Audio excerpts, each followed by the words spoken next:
অনেক সময় গবাদি পশু যখন নাকি খামার থেকে শহরে বা বাজারে নিয়ে আসা হয়, অনেক সময় কিন্তু আহত হতে পারে পরিবহনকালে, এবং সেই জায়গাগুলোতে এই সমস্ত গবাদি পশুর যত্নের ক্ষেত্রে কি করা উচিত এবং কোন জায়গায় সতর্ক থাকা উচিত?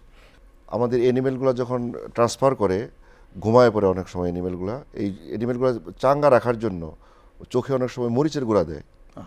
এটা প্রাণী কল্যাণ আইনের সম্পূর্ণ নিষেধ।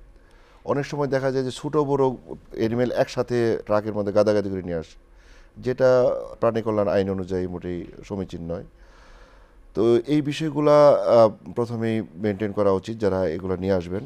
পাশাপাশি হচ্ছে যখন একটা এনিমেল নামায়, অনেক সময় যে ট্রাকের উপরে থেকে ধাক্কা দিয়ে ফেলে দেয়, এটা না করে একটু যত্ন সহকারে যেহেতু নামানো হয়।